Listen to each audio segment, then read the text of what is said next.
ओम श्री सद्गुरुदेव भगवान की जय।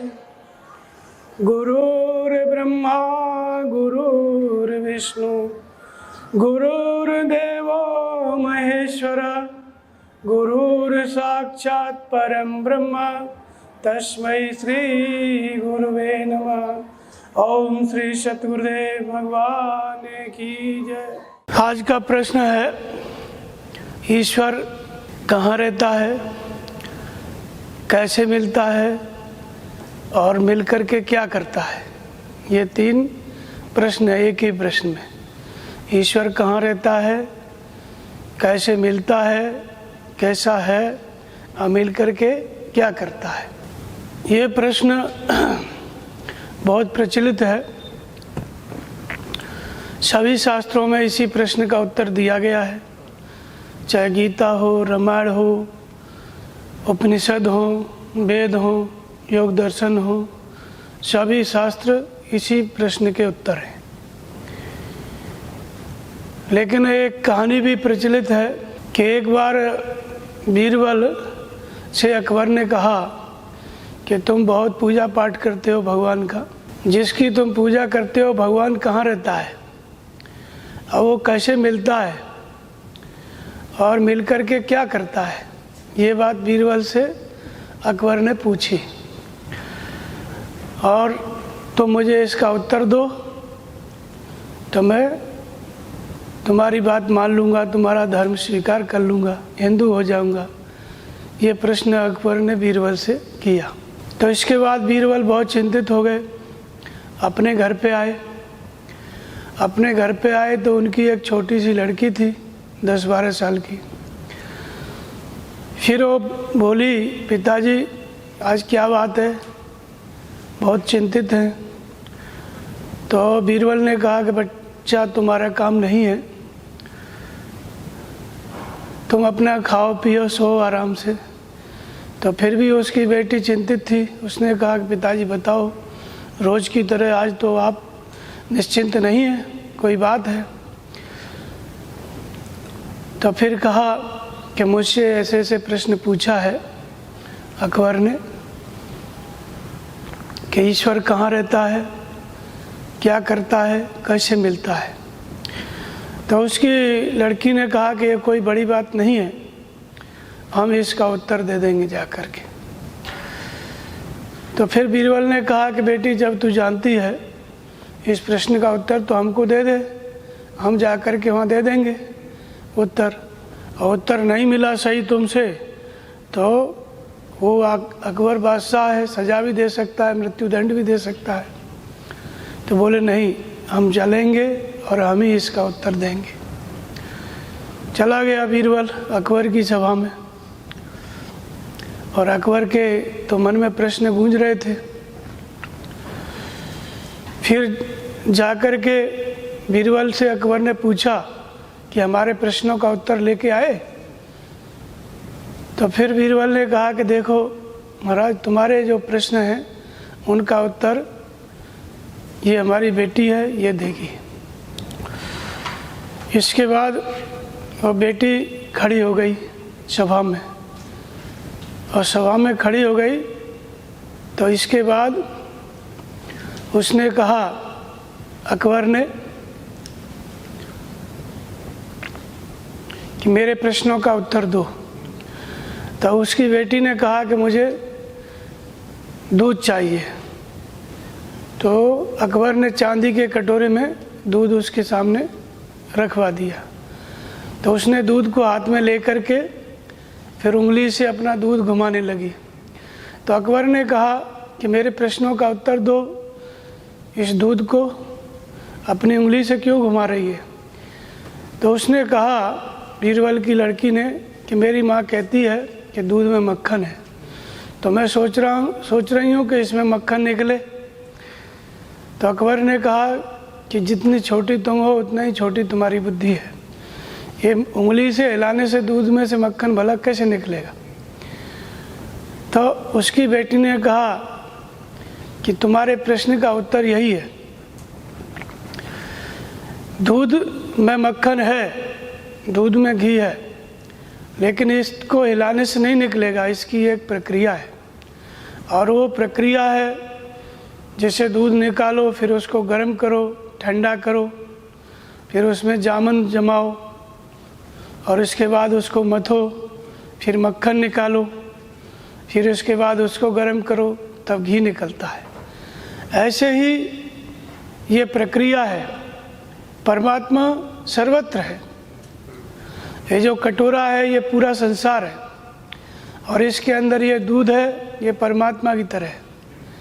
और ये कटोरा प्रत्येक व्यक्ति के अंदर, प्रत्येक व्यक्ति का जो हृदय है उसकी तरह है। प्रत्येक व्यक्ति के हृदय में वो परमात्मा ऐसे ही है, कण कण में व्याप्त है, लेकिन उसकी एक प्रक्रिया है, और उस प्रक्रिया को कहते हैं अष्टांगिक योग, यम, नियम, आसन, प्राणायाम, प्रत्याहार, धारणा, ध्यान, समाधि। और उसी को तुलसीदास जी ज्ञान दीपक कहते हैं कि पहले दूध निकालो, फिर गर्म करो, फिर जमाओ, फिर उसको ठंडा करो, जमाओ, फिर मक्खन निकालो मथ करके, तब घी। तो इस तरह से ये प्रक्रिया जब करेंगे तब इसमें से वो घी निकलेगा। ऐसे ही प्रत्येक व्यक्ति के अंदर वो परमात्मा है। और जब साधना की जाती है अष्टांगिक योग की, तब वो परमात्मा मिलता है। तो इस तरह से उसने उत्तर दिया। ये तो एक कहानी है, लेकिन हमारे शास्त्रों में सब जगह इसी प्रश्न को दोहराया गया है। हर शास्त्र में परमात्मा के बारे में प्रश्न पूछा है, और हर शास्त्र में उसके उत्तर दिए हैं। रामायण है, गीता है, कहाँ रहता है, क्या करता है, यही बातें सब बताई गई हैं। ऐसे ही एक कहानी और है। एक महात्मा के पास एक आदमी गया और उसने कहा कि महाराज जी, हमको भजन करना है, कुछ हमको मंत्र दो। तो महाराज जी ने बोला कि तुमको मंत्र दें। एक गणेश जी की मूर्ति उसको पकड़ा दिया कि तू जा इसी की पूजा किया कर। अब वो गया अपने घर पे, गणेश जी को रख दिया और उस पर अपना चावल वावल चढ़ाया करे, पूजा किया करे। अब पूजा करने लगा तो एक दिन देखता है जो चावल चढ़ा था गणेश जी की मूर्ति के ऊपर, उसको जो है एक दिन चूहा ले लेके भाग रहा था। तो उसने सोचा कि गणेश जी से बड़ा ये चूहा है, जो हम कुछ चढ़ाते हैं उसको ये खा जाता है। और उसके बाद वो गणेश जी की मूर्ति को हटा के फिर चूहे की पूजा करने लगा। जब चूहे की पूजा करने लगा, फिर एक दिन देखता है कि चूहा की पूजा कर रहा है, लेकिन एक दिन देखा कि बिल्ली उस चूहे के ऊपर झपटी, तो चूहा भी अपना रस्सी तुड़ा के भाग गया।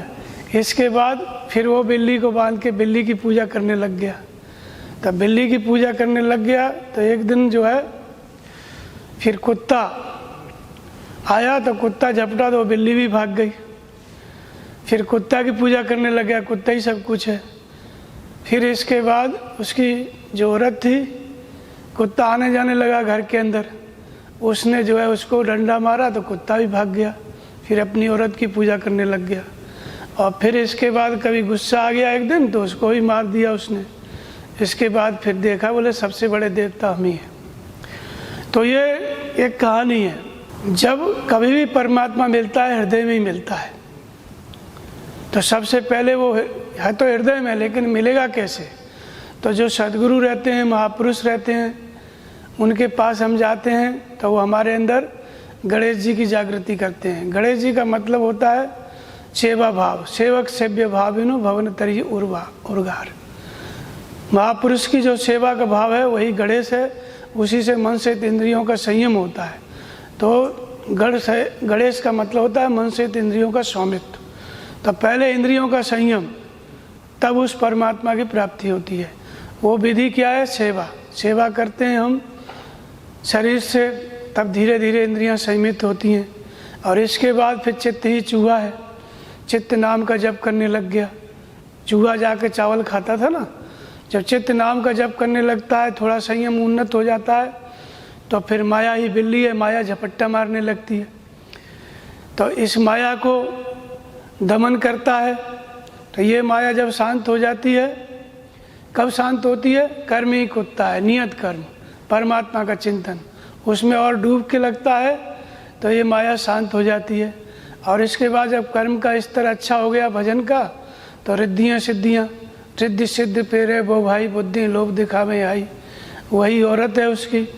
तो रिद्धियों सिद्धियों से भी जब वैराग्य हो जाता है, तब ईश्वर सर्वभूतानां हृदय से जुन तिष्ठति, अपने ही हृदय देश में उस परमात्मा की प्राप्ति करता है। तो इस बात को प्रत्येक महापुरुष ने कहा कि ईश्वर कहाँ रहता है? हृदय में। गीता में भगवान कृष्ण कहते हैं ईश्वर सर्वभूतानां हृदय देशे अर्जुन तिष्ठति, ब्राह्म्यान् सर्वभूतानि यंत्रारूढ़ान् माया। कहाँ रहता है? संपूर्ण प्राणियों के हृदय देश में रहता है।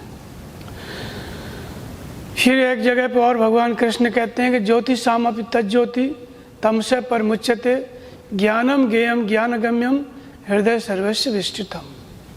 वह परमात्मा ज्योतियों का भी परम ज्योति है, लेकिन रहता कहाँ है? हृदय सर्वस्य विष्टितम, सबके हृदय में रहता है। और हम उस परमात्मा को उस हृदय में ही नहीं खोजते, बाकी सब जगह खोजते हैं। कैसे आदमी भ्रमित रहता है, हृदय में क्यों नहीं खोजता है? तो इसके लिए एक बार जब भगवान ने सबको बनाया तो आदमी को भी बनाया। जब आदमी को बनाया तो आदमी को बनाने के बाद भगवान को थोड़ा चिंता हुई, क्योंकि जहाँ भी आराम करने लगे भगवान, वहीं जा कर के आदमी पहुँच जाए। वो कहे कि मेरी ये समस्या है, मेरे खेत में फसल सूख रही है, पानी बरसाओ। तो दूसरा आदमी पहुँच जाए कि भाई अभी पानी मत बरसाओ, मेरी फसल खड़ी है पक करके। अब भगवान सोचे कि एक कहता है कि पानी बरसाओ, एक कहता है कि मत बरसाओ, इस आदमी से कैसे बचा जाए। और इसके बाद फिर किसी ने कहा कि हिमालय में चले जाओ, वहाँ पे बच जाओगे। तब परमात्मा हिमालय में जाके बैठ गया, लेकिन वहाँ पे भी आदमी पहुँच गया अपनी अपनी समस्याएं लेकर के कि ये नहीं, ये काम कर दो, मेरा ये काम कर दो। तब भगवान को बहुत चिंता हुई कि आदमी को मैंने क्यों रचा, इसको नहीं रचना चाहिए था। तब देवताओं ने विचार विमर्श किया कि ऐसा है। भगवान ने कहा कि मैं कहाँ छुपूं कि आदमी हमको न खोज पाए। तब देवताओं ने सलाह दिया कि तुम जो है इस आदमी के अंदर घुस जाओ, उसी के अंदर छुप जाओ, और उसके बाद वहाँ पे ये आदमी कभी नहीं खोज। फिर परमात्मा ने उनकी बात मानी और फिर आदमी के भीतर हृदय में छुप गया। और तब से आदमी सब जगह खोजता है, पर हृदय में नहीं खोजता है। हृदय में कौन खोजता है? जिसकी कोई समस्या नहीं है, जिसे केवल भगवान चाहिए, वही केवल भगवान को हृदय में खोजता है। बाकी सब बाहर खोजते हैं, तीर्थों में, मंदिरों में। तो इसलिए बाहर परमात्मा नहीं है। अगर काशी में परमात्मा होता तो फिर मथुरा में क्यों जाते हैं लोग? जब परमात्मा दर्शन करने गए काशी विश्वनाथ, तो हो गया, दर्शन मिल गया, लेकिन वही लोग मथुरा जाते हैं। और मथुरा में परमात्मा है तो बद्रीनाथ क्यों जाते हैं? अगर वहाँ परमात्मा है तो वहाँ मिल गया, संतुष्ट हो जाना चाहिए। लेकिन और आगे फिर बद्रीनाथ जाते हैं, फिर रामेश्वरम जाते हैं, सब जगह भटकते हैं परमात्मा को खोजने के लिए, लेकिन हृदय में नहीं खोजते। और शास्त्रों ने क्या कहा है? गीता हमारा धर्म शास्त्र है, उसमें कहा है कि ईश्वर हृदय में रहता है। तो हम शरण किसकी जाएं? तो भगवान कहते हैं तमेव शरणम गच्छ सर्वभावेन भारत। संपूर्ण श्रद्धा से तो हृदय स्थित ईश्वर की शरण जाओ। इसी बात को तुलसीदास जी कहते हैं कि परमात्मा कहाँ रहता है? तो कहते हैं सबके हृदय निरंतर वासी, सबके हृदय में निरंतर रहता है। व्यापक एक ब्रह्म अविनाशी सत चेतन घन आनंद राशि। कहाँ रहता है? अष्टप्रभु हृदय अक्षत अविकारी, सबके हृदय में रहता है। और सकल जीव जग दीन दुखारी, संपूर्ण जीव दीन है और दुखी है। हृदय में वो परमात्मा रहता है, लेकिन हम अपना भविष्य ज्योतिषियों से पूछते हैं। यही बात कबीर ने कही, कस्तूरी कुंडिल बसे मृग ढूंढे बन माए, ऐसे ही घट घट राम है दुनिया देखे ना है। राम कहाँ है? सबके हृदय में। जैसे कस्तूरी होती है वो मृग के नाभि में रहती है, लेकिन उसकी सुगंध आती रहती है, सब जगह खोजता है, भटकता रहता है, लेकिन वो अपने अंदर नहीं खोजता है। ऐसे ही परमात्मा कहाँ रहता है? हृदय देश में रहता है, संपूर्ण प्राणियों के हृदय में रहता है। हृदय का मतलब होता है अंतःकरण, मन बुद्धि चित्त अहंकार। जिससे हम योजना बनाते हैं उसका नाम मन है। योजना बनाने के बाद निर्णय लेने वाली जो शक्ति है उसका नाम बुद्धि है। और निर्णय लिए हुए के अनुसार चिंतन करने वाली प्रशक्ति है, वो चित्त है, और चिंतन पूरा हो गया तो काम पूरा हो गया। मैंने ये किया, मैंने वो किया, अहंकार, ये मन बुद्धि चित्त अहंकार है, इसी को हृदय देश कहते हैं, इसकी गहराई को। और जब इस अंतःकरण का निरोध हो जाता है तब वो परमात्मा हृदय में उसका अनुभव होता है। इसलिए गीता भी कहती है कि ईश्वर हृदय में परमात्मा रहता है, हृदय में। रामायण भी कहती है हृदय में ईश्वर रहता है। कबीर भी कहते हैं सब घट मेरा साइया, सुनी सहजन कोय, बलिहारी घटतास की जागट प्रगट होए। लेकिन समर्पित किसके प्रति होना है? जिस हृदय में वो प्रकट हो गया। तो यही बात सभी शास्त्रों ने, सभी महापुरुषों ने कही कि ईश्वर हृदय में रहता है, लेकिन हम उसको बाहर खोजते हैं, इसलिए वो मिलता नहीं है। अब वो ईश्वर है कैसा, उसका स्वरूप क्या है, तो उसको भी बताते हैं तुलसीदास जी रामचरितमानस में। जैसे लोगों ने कल्पना कर रखी है 4 हाथ वाले चक्र, सुदर्शन, गदा, पद्म, 4 हाथ वाला स्वरूप प्रकट होता है भगवान का, तो वो वैसा नहीं है।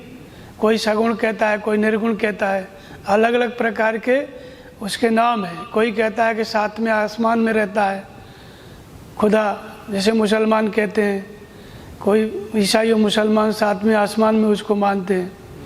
ऐसे अलग अलग प्रकार से लोग मानते हैं कि वो कैसा है। लेकिन तुलसीदास जी कहते हैं कि बिन पद चले सुने बिन काना, उस ईश्वर का स्वरूप बताते हैं कि वो कैसा है। बिना पैर के सर्वत्र चल रहा है, बिना कान के सर्वत्र सुन रहा है, बिन पद चले सुने बिन काना, और कर बिन कर्म करे बिद नाना, बिना हाथ के सर्वत्र कार्य कर रहा है। आनंद रहित सकल रस भोगी, उसको मुख नहीं है लेकिन संपूर्ण रसों का भोग कर रहा है। बिन वाणी वक्ता बड़ जोगी, वाणी नहीं है लेकिन करोड़ों लोगों को एक साथ बोल सकता है।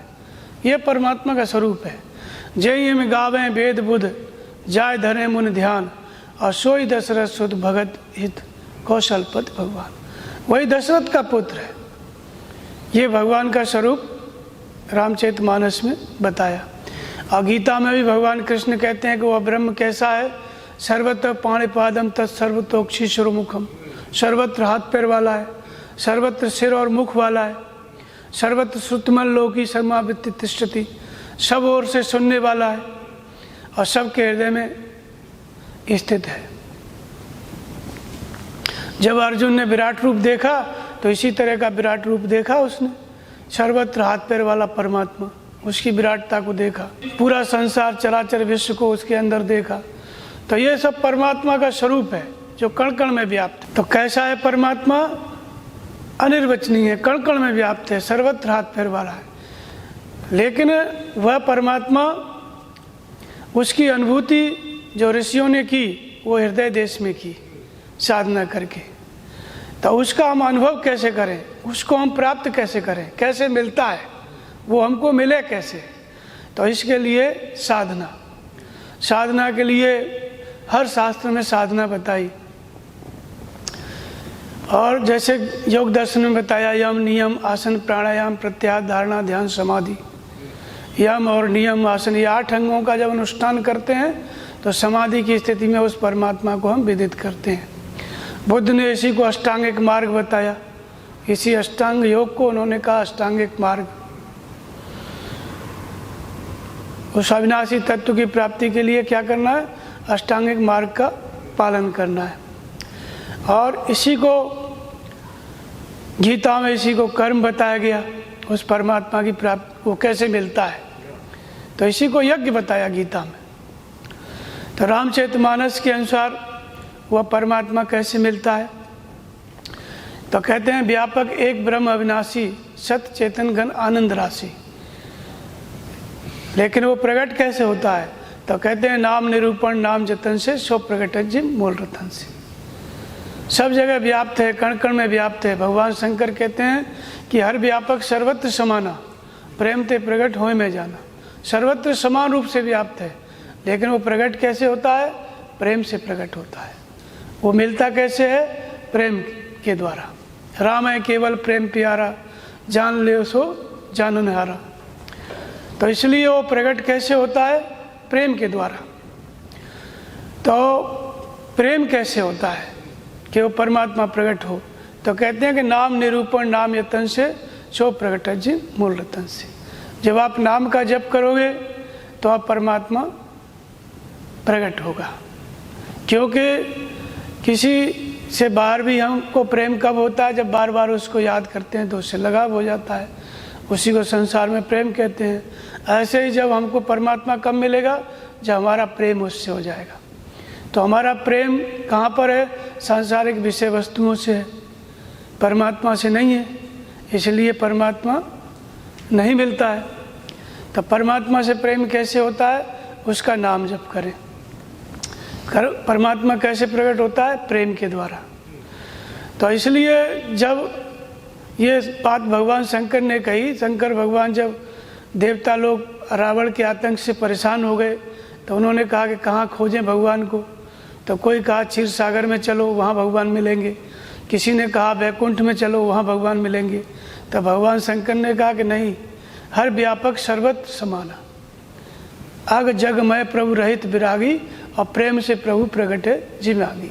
जैसे प्रत्येक लकड़ी में आग है, लेकिन एक विशेष युक्ति है जिसके द्वारा वो आग जलती है। ऐसे ही दूध में घी है, लेकिन एक युक्ति है उसके द्वारा वो घी प्रकट होता है। ऐसे ही कण कण में वो परमात्मा है, लेकिन वो प्रकट कैसे होता है?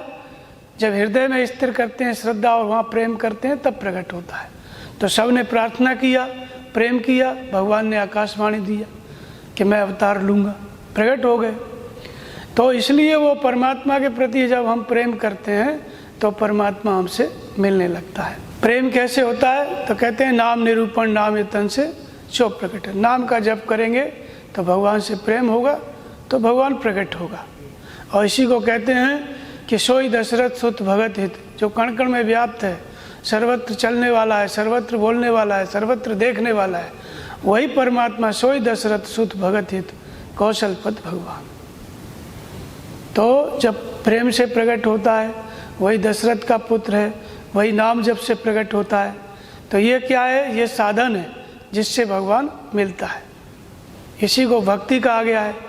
भक्ति स्वतंत्र सकल सुखानी, बिनु सत्संगन पावे प्राणी।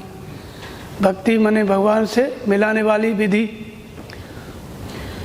तो इसलिए नाम का जप हम करते हैं तो वह परमात्मा हमको मिलता है। बैखरी मध्यमा पश्चिंती परा, 4 प्रकार से नाम का जप होता है।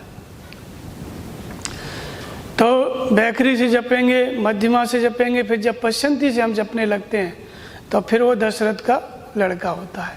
दशरथ का मतलब होता है 10 इंद्रियों की निरोधमयी वृत्ति। ये शरीर है, इसमें 10 इंद्रियां हैं, और 10 इंद्रियों का ध्यान कहाँ है? संसार में है। इसलिए हमारी जो चेतना है संसार में लगी हुई है, तो परमात्मा का पता नहीं चलता है, वो नहीं मिलता है, क्योंकि हम बाहर भटक रहे हैं, बाहर खोज रहे हैं। जब 10 इंद्रियों का संयम हम करने लगते हैं, हृदय की ईश्वर में श्रद्धा स्थिर हो जाती है, वहाँ खोजने लगते हैं। खोजने के लिए जब हम नाम का जप करने लगते हैं तो नाम निरूपण, जब नाम का जप करेंगे बैखरी से, मध्यमा से, पश्चिंती से, तो पश्चिंत माने देखना, पश्चिम माने देखना। किसको देखना? श्वास को देखना। श्वास अंदर गई तो ओम, बाहर आई तो ओम। या राम जपते हो तो अंदर गई तो राम, बाहर आई तो राम। ऐसे जब श्वास में मन स्थिर होने लगता है, तब जिसका नाम राम है वह परमात्मा कहीं और नहीं, हमारे हृदय में जिसका नाम जप रहे हैं, तो वह परमात्मा फिर हृदय में जागृत हो जाता है, प्रकट हो जाता है। वही दशरथ का सुत हो जाता है। नाम जपते जपते जब 10 इंद्रियों का संयम हो जाता है, तब वो परमात्मा हमारे हृदय से जागृत हो जाता है। वो हमको मिलने लगता है।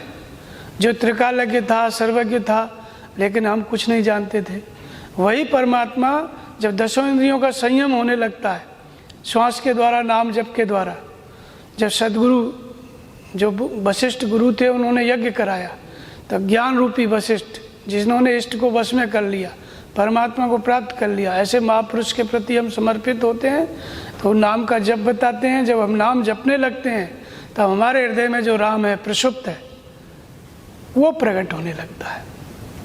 जब प्रकट होता है तो वही दशरथ का सुत होता है।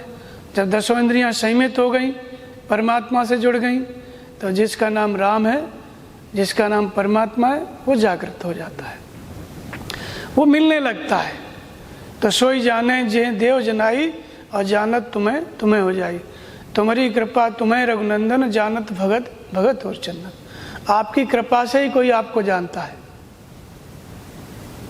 तो इसके बाद वो परमात्मा प्रकट हो जाता है। मार्गदर्शन प्रकट कैसे होता है?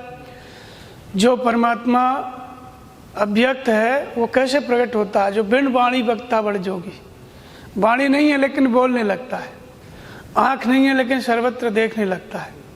तो ये प्रकट होने का विधि है। इसी को अवधित तत्व का विदित होना कहते हैं। तो अनुभव रूपी राम, जब हम नाम जपने लगते हैं 10 इंद्रियों का संयम हो जाता है, तो इसको दशरथ कहते हैं। तो इनसे कौन जन्म लेता है? राम। तो राम क्या है? यद्यपि ब्रह्म अखंड अनंता, अनुभव गम्य भजन जी संता। वह परमात्मा अनुभव में आने लगता है, अनुभव देने लगता है। अनुभव देने का मतलब है अनुमाने अतीत, भव माने संसार। संसार से अतीत कराने लगता है, मुक्त कराने लगता है, जागृत हो जाता है। तो जागृत हो गया तो हमसे मिलने लगता है। इसके बाद जागृत होकर के इसका काम क्या है? जैसे तीसरा प्रश्न था कि वह परमात्मा करता क्या है, उसका कार्य क्या है? तो कहते हैं कि असुर मार थापें सुरने, राखें निश्रुत सेत, और जग विस्तारें विसर्जस, राम जन्म करे हेतु। असुरों को मारता है, सुरों की स्थापना करता है।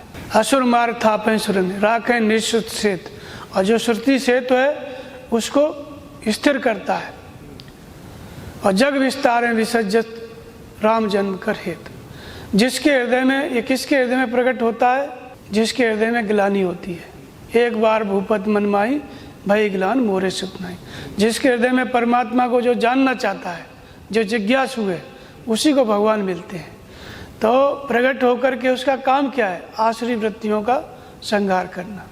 बाहर असुर नहीं, बाहर तो असुर मरते रहते हैं, जीते रहते हैं, लेकिन जिसके अंदर प्रकट होता है उस परमात्मा का काम क्या है? जो आसुरी वृत्ति हैं, काम, क्रोध, राग, द्वेष, इनको समाप्त करना। असुर मार थापें सुरन। और जो देवी वृत्ति हैं, विवेक, वैराग्य, समदम, तेज प्रज्ञा, इन वृत्तियों का विकास करना। राखें निश्रुत सेत, धर्म की स्थापना करना, यही भगवान का कार्य है। और ये कार्य प्रत्येक महापुरुष के द्वारा भगवान ने किया। जितने इस धरती पर महापुरुष हुए, सबके द्वारा भगवान ने यही कार्य किया अनादिकाल से। जो हजारों ऋषि मुनि हुए, उनके द्वारा भगवान, जब भगवान को प्राप्त कर लिए ऋषि मुनि, तो उपदेश देते थे, दूसरे लोगों को भी भगवान की जागृति प्रदान करते थे। यही कार्य किया पूर्व काल में भगवान राम ने, भगवान कृष्ण ने, इनके अंदर भगवान अवतरित होकर के यही कार्य किया। इसके बाद महात्मा बुद्ध हुए 2500 वर्ष पहले, उनके अंदर ये परमात्मा अवतरित हुआ, तो उसने क्या काम किया? उस परमात्मा ने अवतरित होकर के हजारों लोगों को मार्गदर्शन किया, लाखों लोगों को। तो ये भगवान का कार्य है। जिसको मार्गदर्शन करते हैं उसके अंदर ये विधि जागृत कर देते हैं, परमात्मा की जागृति कर देते हैं। तो उसके, जिसके अंदर परमात्मा जागृत हो गया, उसकी भी आसुरी वृत्तियों को वो परमात्मा समाप्त करने लगता है। ये कार्य है उस परमात्मा का। तो प्रत्येक महापुरुष के अंदर जागृत होकर के वह परमात्मा क्या काम करता है? उसकी आसुरी वृत्तियों को समाप्त करता है, सद्गुणों का विकास करता है, फिर खुद उसको प्राप्त हो जाता है। यही बात भगवान कृष्ण गीता में कहते हैं कि मैं क्या करता हूँ, कहाँ रहता हूँ। एक ही श्लोक में बताते हैं कि ईश्वर कहाँ रहता है और क्या करता है, कैसे मिलता है। तो एक श्लोक में भगवान कृष्ण कहते हैं कि सर्वस्व चाहम हृदय सन्निविष्टो मत स्मृतिर ज्ञानम अपोहनम च वेदेश्च सर्वे अहमे वेदो वेदांत कृत वेद वेदेव च। एक श्लोक में इन तीनों प्रश्नों का उत्तर दे दिया कि मैं संपूर्ण प्राणियों के कहाँ रहता हूँ? हृदय सन्निविष्टो, हृदय में रहता हूँ। तो उस हृदय में रह कर के आप क्या करते हैं? आपका काम क्या है? तो कहते हैं मत स्मृतिर ज्ञानम अपोहनम च। उस हृदय में रह करके जब मैं हृदय में जागृत होता हूँ तो अपने स्वरूप की स्मृति दिलाता हूँ। हमने क्या किया है? हम परमात्मा को भूल गए। परमात्मा हमारे हृदय में है, लेकिन हम क्या है? हम उसको भूल गए, हमें वो याद नहीं है। तो भगवान कहते हैं कि मैं हृदय से जागृत होकर के अपने स्वरूप की स्मृति दिलाता हूँ। कैसे स्मृति दिलाते हैं? तो जो मुझे स्वीकार करता है, जिसकी श्रद्धा हृदय स्थित ईश्वर में हो जाती है, जो नाम का जप करता है, सदगुरु के स्वरूप का स्मरण करता है, उसके हृदय में जागृत होकर के वो स्मृति दिलाते हैं। तो स्मृति कैसे दिलाते हैं? तो कहते हैं अहमेवा अनुकम पार्थ अहम अज्ञानजम तमा नाश्याम्य आत्मभावस्तो ज्ञान दीपेन भास्वता। मैं उसको ज्ञान रूपी दीपक से प्रकाशित करता हूँ, उसकी आत्मा से अभिन्न होकर के खड़ा हो जाता हूँ और ज्ञान देता हूँ, ज्ञान रूपी दीपक से प्रकाशित करता हूँ। नाश्याम्य आत्मभावस्तो ज्ञान दीपेन भास्वता। ज्ञान देता हूँ। कैसे ज्ञान देते हैं? तो उपदृष्टा अनुमंता भर्ता भोक्ता च महेश्वर। वह परमात्मा जो हमारे हृदय में है, जब हमारी श्रद्धा स्थिर हो जाती है तो अनुमति देने लगता है, ये करो ये मत करो। जिसको वहाँ पे कहा गया राम की जागृति, राम का जन्म, उसी को बात को यहाँ गीता में कहते हैं उपदृष्टा से अनुमंता हो जाता है, ये करो ये मत करो, भगवान बताने लगते हैं। और उसके अनुसार जब भक्त चलने लग गया तो उसके आगे वाली स्थिति में फिर भरता हो जाता है। भरता मतलब भरण पोषण, जिसमें साधक का भक्त का हित है वो काम भगवान करने लगते हैं।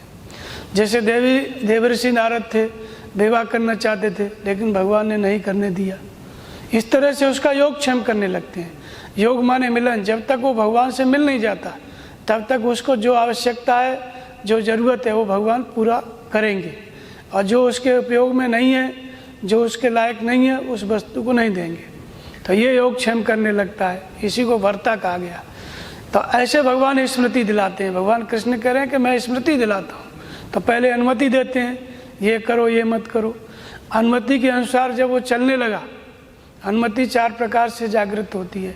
स्वप्न में बताएंगे भगवान, अंग फड़कन से बताएंगे। सुषुप्ति में जैसे बेहोश हो जाता है, डॉक्टर बेहोश करके फिर ऑपरेशन नहीं करता है, ऐसे ही मन स्थिर हो गया, शरीर जग रहा है, मन सो गया, इसको सुषुप्ति कहते हैं। उसमें भी भगवान बताएंगे स्वप्न के जैसा, और समसुरा संबंधित, चलते फिरते उठते बैठते। तो ये क्या है? ये अनुमति जागृत हो जाती है, भगवान देने लगते हैं। और यही जब पालन करने लगता है साधक तो फिर भरण पोषण करने लगते हैं। उसी को विष्णु कहा गया है, पालन करने वाली शक्ति। जब उसके भरण पोषण करने लगे अर्थात योगक्षेम करने लगे, साधक की सुरक्षा करने लगे, तो फिर साधक जब भजन करने लगता है तो उसकी भगवान सुरक्षा करने लगते हैं। तो इसको कहा गया है भरता। और जब भरता मतलब भरण पोषण करना। इससे भी आगे की स्थिति में भजन करने लग गया साधक, आगे बढ़ा तो भोक्ता हो जाता है। भोक्ता का मतलब भोक्तारम यज्ञ तपसाम सर्वलोक महेश्वरम। जो यज्ञ दान और तप, जो नाम का जप कर रहा है, ध्यान कर रहा है, यहाँ आकर के उसको भगवान को वो समर्पित कर देता है। तो समर्पित करने का मतलब भगवान उसको स्वीकार कर लेते हैं। अब बदले में जो भजन करने वाला साधक है वो महेश्वर हो जाता है, शंकर की स्थिति वाला हो जाता है। अब तक वो मन का दास था, अब वो मन का स्वामी हो जाता है, प्रकृति का स्वामी हो जाता है। तो इसको महेश्वर कहते हैं। और इससे भी आगे की स्थिति में वो परमात्मा दीक्षाप्युक्तो देह अस्मिन् पुरुषम, परमात्मा भाव को प्राप्त हो जाता है। तो सोई जाने जैन देव जनाई। भगवान कौन सा काम करते हैं, क्या कार्य है? भगवान कहते हैं कि मैं स्मृति दिलाता हूँ अपने स्वरूप की। जो भक्त मेरे स्वरूप को भूल गया है मैं उसको याद दिलाता हूँ। किस रूप में? मार्गदर्शन करता हूँ। मार्गदर्शन के अनुसार चलता है तो उसका भरण को पोषण करता हूँ। फिर उससे जो कुछ पार लगता है उसको स्वीकार करके महेश्वर की स्थिति प्रदान करता हूँ, और बदले में उसको अपना स्वरूप प्रदान कर लेता हूँ। तो इस तरह से भगवान अपने स्वरूप की स्मृति दिलाते हैं, ये उनका कार्य है। और ज्ञान देता हूँ और संपूर्ण बाधाओं का शमन करता हूँ, विकारों का शमन करता हूँ। वही बात यहाँ पे बताई गई कि असुर मार थापें सुरन, ये भगवान का कार्य है। और इसी बात को अध्याय 4 में कहते हैं कि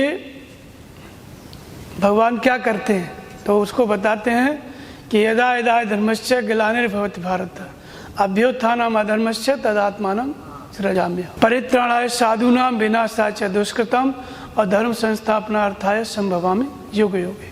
ये भगवान का कार्य है। क्या करते हैं भगवान जागृत होकर के? तो परित्राणाय साधूनां, जो साध्य वस्तु है, विवेक वैराग्य सम दम तेज प्रज्ञा संपूर्ण दैवी संपत्ति, इसको निर्विघ्न प्रभावित करता हूँ, इसका विकास करता हूँ मार्गदर्शन से।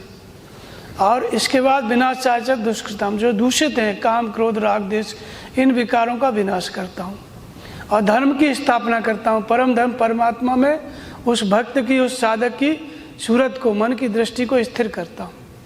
ये भगवान का कार्य है। हृदय से जागृत होकर के ये काम करते हैं। अयोग युग में जब जब साधक भजन करता है, जब जब अपने मन की दृष्टि सूरत है, योग माने मिलन भगवान से, जब जब हम अपने मन को एकाग्र करते हैं, मन की दृष्टि को जब जब मिलाते हैं, तब तब भगवान अवतार लेकर के मार्गदर्शन करते हैं।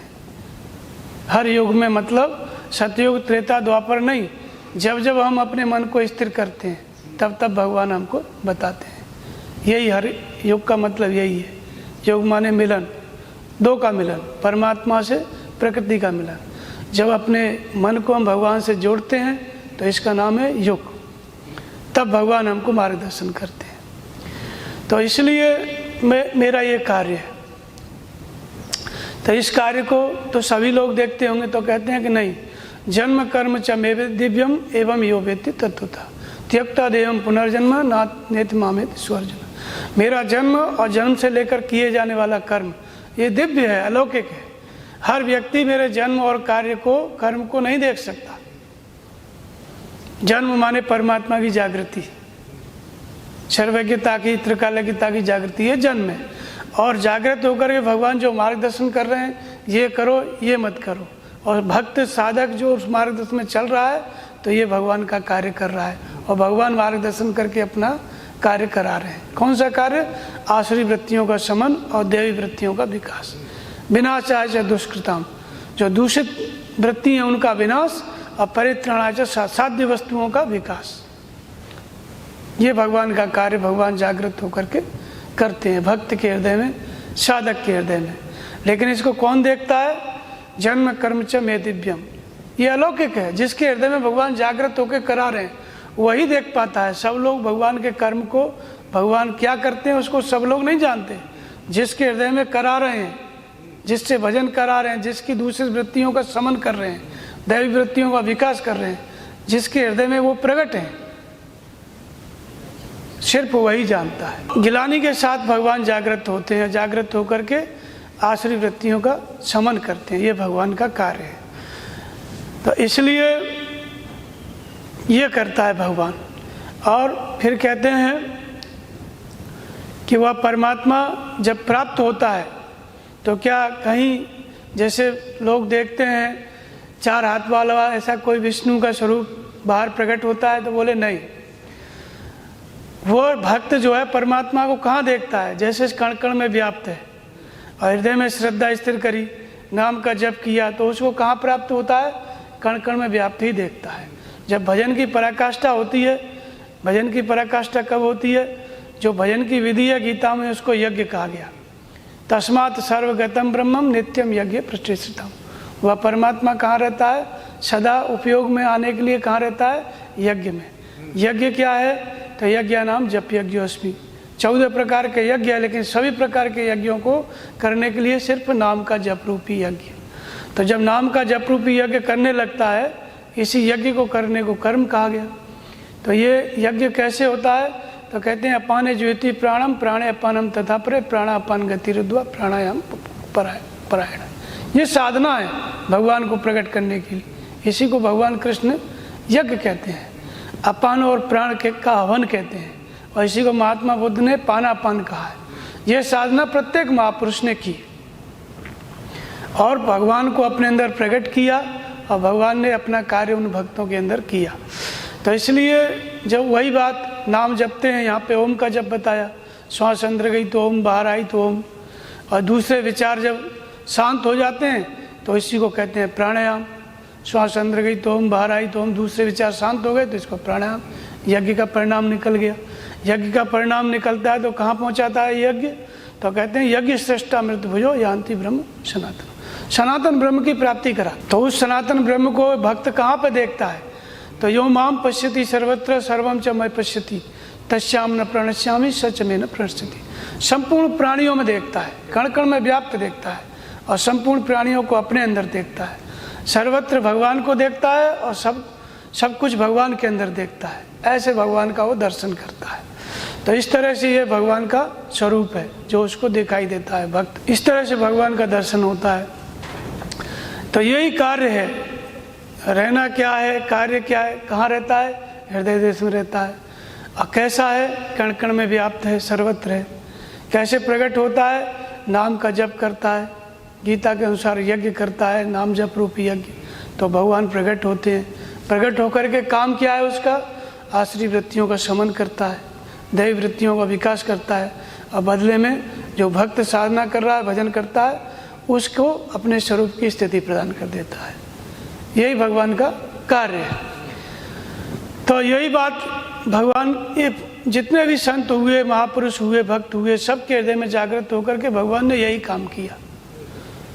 भाई जब जागृत हो गया, भगवान प्रकट हुआ उनके अंदर हृदय में, तभी तो जो संत है साधना की पराकाष्ठा में महापुरुष हुआ, भगवान का स्वरूप हुआ, उसकी आसुरी वृत्तियाँ समाप्त हो गई, तभी तो वो भगवान का स्वरूप हुआ। ये सब कार्य किसने किया, जो उस भक्त के, संत के अंदर जो भगवान प्रकट हो गया, जागृत हो गया, उसने। प्रत्येक महापुरुष ने ये साधना की और परमात्मा को अपने हृदय में प्रकट किया। भगवान शंकर ने भी यही साधना की। तुम पुण्य राम राम दिन रात राम राम का जप करते थे, भगवान शंकर ने अपने हृदय में परमात्मा को प्रकट किया। जो महेश मन मानस संसार, कहाँ प्रकट किया, अपने मन में, अपने हृदय में, उस राम को अपने हृदय में प्रकट किया। फिर किसने प्रकट किया, जपे पवन सुत पावन नामू अपने बस कर राखे राम। हनुमान जी ने नाम का जप किया, अपने हृदय में उस परमात्मा को प्रकट किया। ध्रुव सगलान जगते वरनाऊं पायो अचल अनुपम ठाऊं। ध्रुव ने गिलानी के साथ नाम का जप किया, अपने हृदय में परमात्मा को प्रकट किया है। उल्टा नाम जपा जग जाना, वाल्मीकि भय ब्रह्म समाना। महर्षि वाल्मीकि ने नाम का जप किया और अपने हृदय में परमात्मा को प्रकट किया। उनके अंदर परमात्मा ने कौन सा कार्य किया, उनकी वृत्ति क्या थी, आसुरी वृत्ति थी, डाका डालते थे, हत्याएं करते थे। परमात्मा जागृत होकर के कैसा बना दिया, संत बना दिया, ब्रह्म के समानांतर स्थिति दे दिया। मन को राम दंडवत कीना, आशीर्वाद विप्रवर्दीना, वाल्मीकि भय ब्रह्म समाना। ये भगवान का कार्य है, ये कार्य और कोई नहीं कर सकता है। लेकिन ये कार्य भगवान कहाँ करते हैं, जो तपस्या करता है, साधना करता है, जो हृदय स्थित ईश्वर को मानता है, हृदय में परमात्मा को मानता है, उसके अंदर एक कार्य होता है भगवान का। तो यही सबसे बड़ा कार्य है संसार में। आज तक जो धर्म की स्थापना हुई, धर्म का प्रचार हुआ, किसके द्वारा हुआ, जिन्होंने नाम का जप किया, हृदय स्थित ईश्वर को प्रकट किया, उसके अंदर की आसुरी वृत्ति को भगवान ने समाप्त किया, तभी संसार में वो धर्म का प्रचार किए ऐसे महापुरुष। उनकी वाणी से ये धर्म धरती पर है, जीवित है। उनके द्वारा ही धर्म का प्रचार हुआ, भगवान के यश का प्रचार हुआ। तो राम सिंधु घन सज्जन धीरा, चंदन तरु हरे संत समीरा। राम क्या है, समुद्र है, और संत क्या है, मेघ है जो पानी बन के बरसते हैं। समुद्र का पानी काम में नहीं आता है, जब मेघ बन के बरसता है तब फसल बड़ी होती है, फसल होती है, पीने का पानी मिलता है, नदियों में पानी सब जगह आता है। तो इसलिए परमात्मा को प्रकट कौन करते हैं, संत। और जो प्रकट कर लेता है अपने अंदर, वही संत है। उसी के द्वारा भगवान का कार्य उसी संत के द्वारा फैलता है, उसकी महिमा, परमात्मा की महिमा किसके द्वारा फैलती है, उसी संत के द्वारा, महापुरुष के द्वारा। यही भगवान का कार्य है संसार में सबसे बड़ा, जो दूसरा नहीं कर सकता है। लेकिन किस संत के द्वारा, जो हृदय के ईश्वर को प्राप्त कर लिया, उस संत के द्वारा ये महिमा फैलती है। ये भगवान का ही कार्य है। जितने महापुरुष आज तक हुए, सबके हृदय में परमात्मा अवतरित हुआ, प्रकट हुआ, और उसने अब उसके अंदर बेकारों को समाप्त किया। ये कार्य भगवान ने किया। फिर बाहर वो संत दूसरे लोगों को उपदेश दिए, उनकी अंदर से परमात्मा को जागृत किए, फिर उनके भी विकारों को समाप्त किए। ये भगवान का कार्य है जो आज तक चल रहा है अनादिकाल से, और आगे भी चलता रहेगा, कभी समाप्त नहीं हो सकता है। ऐसा काम है भगवान का, एक संत को बनाना, भजन करने वाले भक्त को, साधक को संत बनाना, महापुरुष बनाना, फिर इसके द्वारा दूसरे शिष्य को, साधक को महापुरुष बनाना, उसके द्वारा पूरे संसार में धर्म की स्थापना होती है। जितने लोग जुड़ते जाते हैं उनके हृदय में सत्य की, धर्म की जागृति होती जाती है। ये सब कार्य परमात्मा का चलता रहता है, जो दूसरा कोई नहीं कर सकते, परमात्मा का कार्य। तो इसलिए यही काम है भगवान का। अब समय समय पर भगवान की महिमा को संतों के द्वारा प्रकट होती है। तो मस्कय करे विरंच प्रभु, भगवान में कितनी क्षमता है। जो मच्छर है उसको ब्रह्मा बना सकता है, मस्कय करे विरंच प्रभु, और अजय मशकते हीन, और ब्रह्मा को मच्छर से भी तुच्छ बना सकता है। इतनी बड़ी क्षमता भगवान के अंदर है। और जो जड़ चेतन को जड़ करे, जड़े करे चेतन, असमर्थ रघुनायक भजे जीव तो सो धन्य। जो जड़ है उसको चेतन कर देता है और चेतन को जड़ कर देता है, ये परमात्मा की क्षमता है। अर्थात प्रत्येक भक्त, प्रत्येक साधक जब तक उस हृदय स्थित ईश्वर को, हृदय में परमात्मा को नहीं खोजता, तब तक वो जड़ है, पत्थर की तरह है। जैसे ही हृदय में श्रद्धा स्थिर होती है, वह परमात्मा जो उसकी जड़ता है वो चेतन हो जाती है। जो जड़ वृत्ति थी, विषय भोगों में रत था, जैसे ही परमात्मा को खोजने लगता है हृदय में श्रद्धा स्थिर करके, वैसे ही वो जड़ वृत्ति क्या हो जाती है, चेतन हो जाती है। जो चेतन को जड़ करे, जड़े करे चेतन, जड़ को चेतन कर देता है। और चेतना में क्या थी, जब भगवान का भक्ति नहीं करता था, भजन नहीं करता था, तो उसकी चेतना, वो सचेत तो था, लेकिन वो चेतना क्या कर रही थी, संसार में विषयों का चिंतन, संसार में लिप्त था। तो वो उस चेतना को जो संसार में कार्य कर रही थी, उसको जड़ कर देता है। ये परमात्मा की क्षमता है। तो ये कार्य है भगवान का, हृदय से जागृत होकर के जो जड़ वृत्ति है, इष्टोन्मुखी लगन, उसको जागृत कर देता है, चेतन कर देता है। और जो संसार विषयोन्मुखी प्रवृत्ति है, जो चेतन है, उसको जड़ कर देता है, सदा सदा के लिए स्थिर कर देता है विषयों का चिंतन करने वाली प्रवृत्ति को। ये परमात्मा की क्षमता, इतना बड़ा कार्य भगवान करते हैं। जब अंगद जी गए भगवान की रावण की सभा में, तो वहाँ पे भगवान के प्रताप को देखा। राम प्रताप समुझ कपिकोपा। जब अंगद ने देखा कि यहाँ राक्षस ही राक्षस हैं, लेकिन भगवान का प्रताप हृदय में मिला, उनकी क्षमता को देखा, भगवान के बल को, तो सभा माज अपन कर पद रोपा, अपने पैर को सभा में रोप दिया। और फिर कहा कि जो मम चरण सखे सटारी, और फिर है राम सीता में हारी। मेरे चरण को जो हिला देगा, सीता हार जाएंगे, राम वापस चले जाएंगे। बताओ, इतनी बड़ी क्षमता भगवान में। और पैर रख दिया तो लंका के जितने निशाचर थे, कोई हिला नहीं पाया। मेघनाथ समकोट समझो सुबह से हर्षाए, करोड़ों मेघनाथ के समान योद्धा उस पैर को उठा रहे हैं, लेकिन उठ नहीं रहा। ये भगवान का प्रताप है, ये भगवान का कार्य है, ये भक्तों के द्वारा होता। तो इतना महान कार्य केवल परमात्मा कर सकता है। और जितने महापुरुष हुए, सबको भगवान ने ही बनाया, और उन महापुरुषों के माध्यम से जो भगवान की महिमा फैली, सब भगवान ने ही फैलाई, उन संतों का माध्यम बना करके। ये सब भगवान का कार्य है। लेकिन इसको कौन देखता है? जन्म कर्म चमे दिव्यम, ये अलौकिक है। जिसके अंदर भगवान जागृत होते हैं, सिर्फ उसी को ये समझ में आता है भगवान का कार्य, दूसरे को समझ में नहीं आएगा। और दूसरे के लिए कौन कार्य करता है?